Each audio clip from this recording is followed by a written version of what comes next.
Headrush Pedalboard.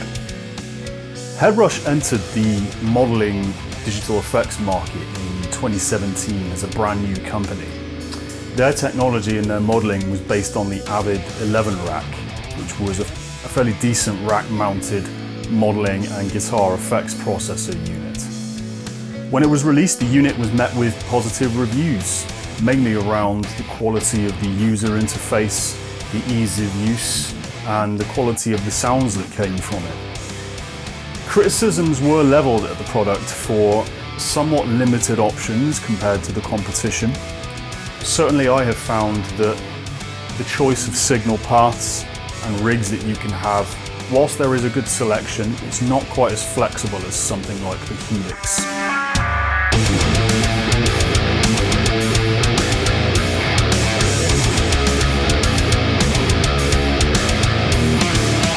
There is also less amp models to choose from than the competition, certainly less than the Helix, less than the insane number of models you get with the Fractal Axe Effects units. I've been using this pedal board for about a year now, and funnily enough, this was the first venture of mine into the digital modelling realm, having been a user of valve amps and my main rig being a PV half stack that's from the 90s before that.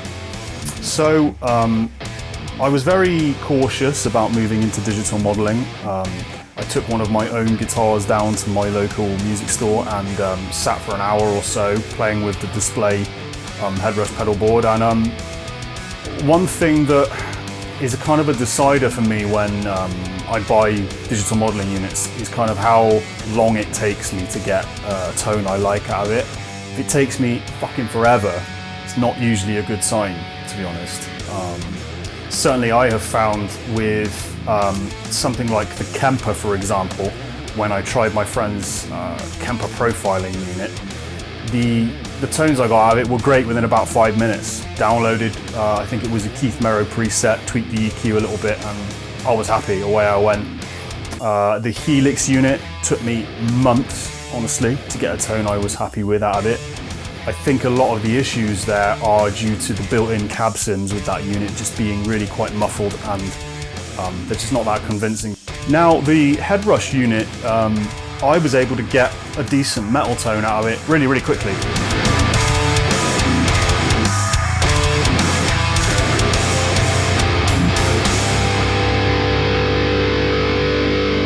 Over the past couple of months, I've been recording a 5-song EP of heavy instrumental music that I'm going to be releasing shortly.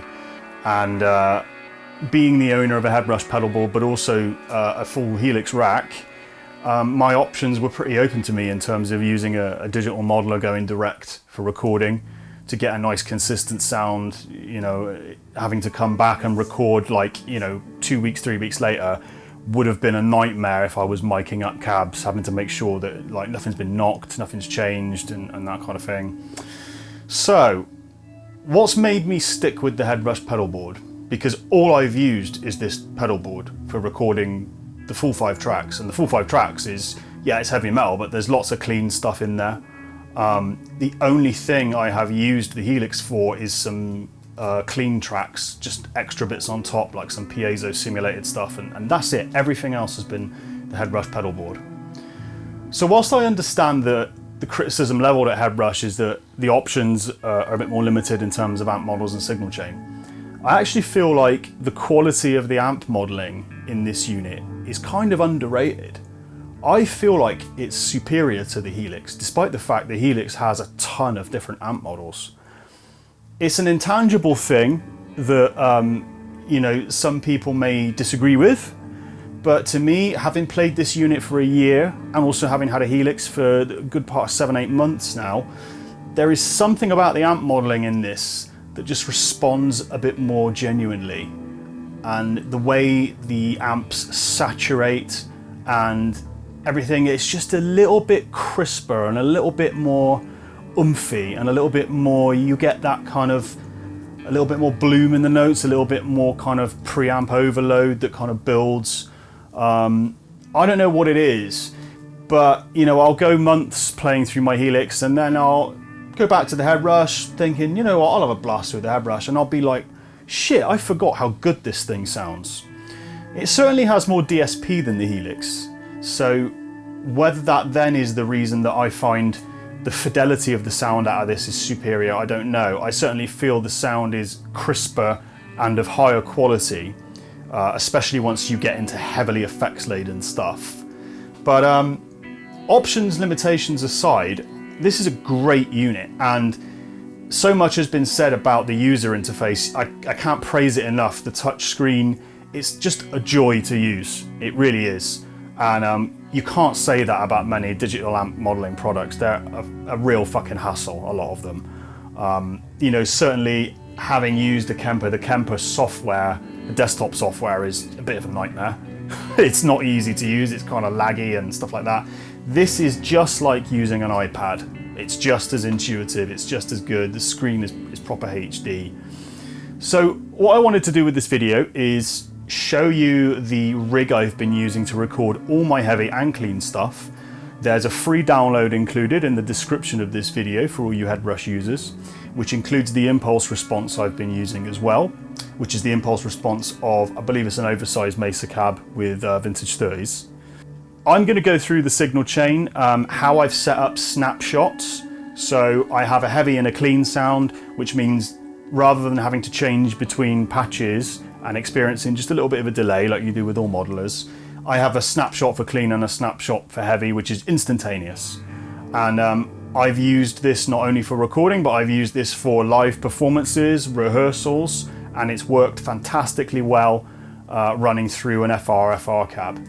So here is my heavy sound, which is a 5150 Mark II head driven by a tube screamer and a compressor going into that impulse response.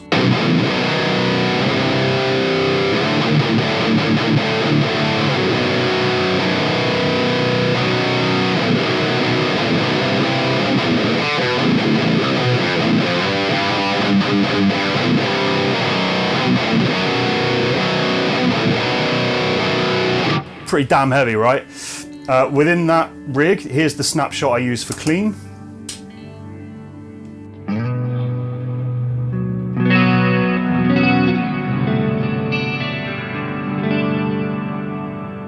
Which is a clean channel of a Bogner Ecstasy running into the same impulse response.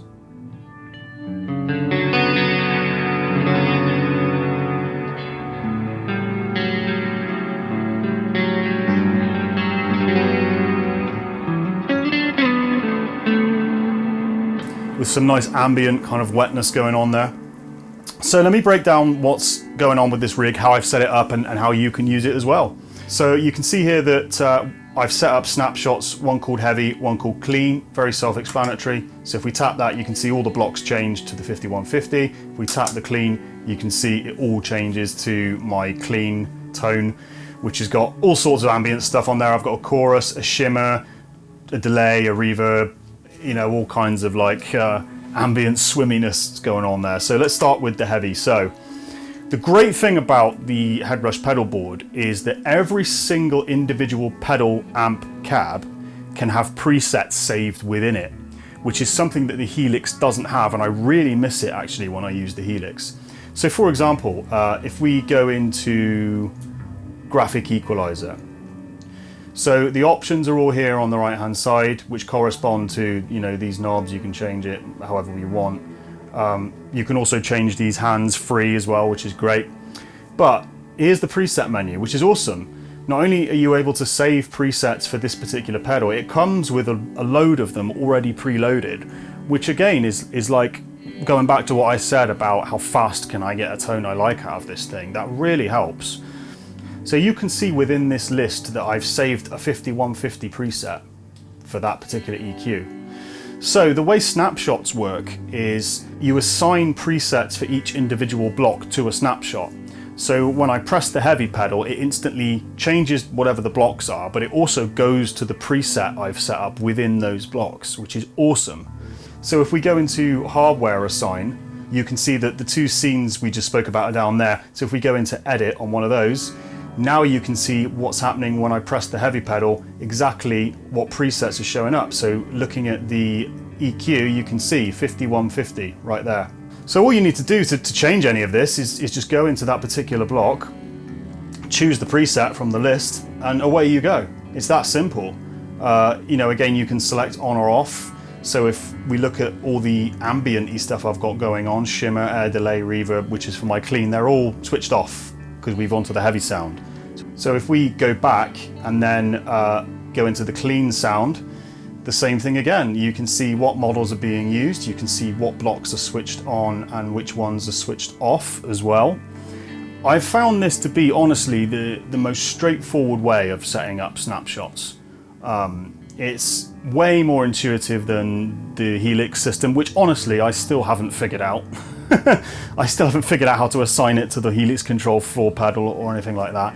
This thing I figured out in like 5 minutes. It was really, really, really intuitive. So if we go back to the heavy sound,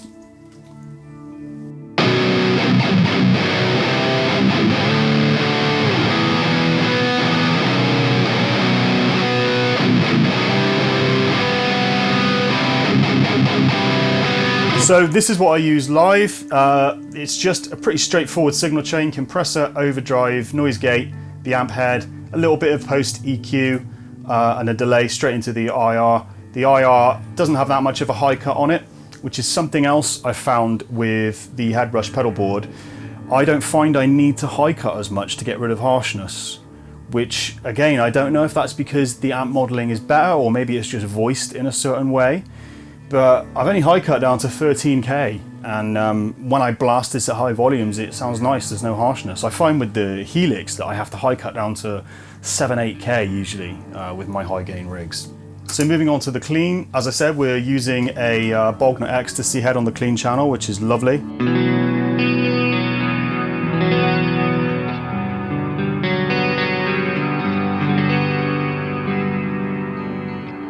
So this is what I use for live performances. Just these two pedals, that sorts me out for, you know, 90% of my songs. So when it comes to recording, I use exactly this. All I do is I switch off the modulation and time-based effects. So I just have a really nice, clean, you know, clarity-filled sound, and then I can obviously add my post effects within my DAW.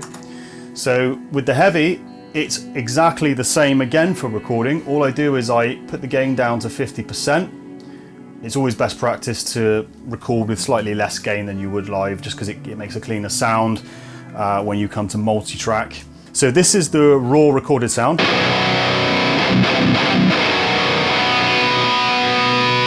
This is the sound with the effects chain added that I'm actually using on the EP, so this is how it sits in the mix.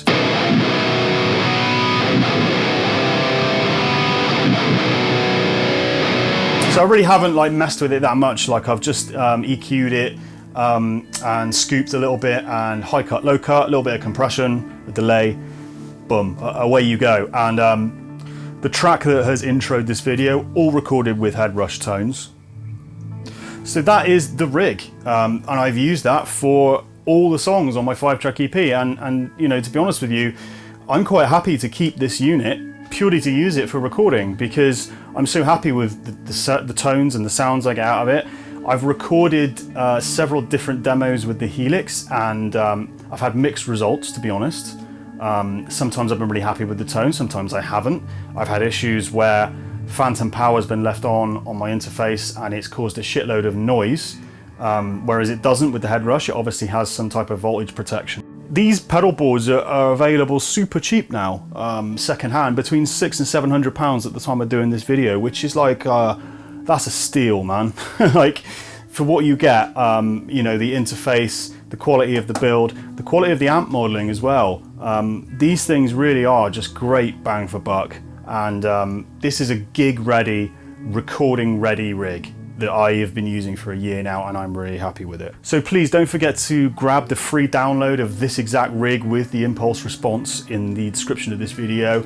I have found it to be awesome, and I'm happy to continue using it for my recording needs. Let me know how you get on with it. If you tweak it, I would be really interested to hear from other Headrush users how they use theirs. Thanks very much for watching this video. If you found it informative, entertaining, or if you've had the free preset as a download, you can help me do more of this by chucking me a subscribe. I would really appreciate it. Take care of yourselves, and I'll see you next time.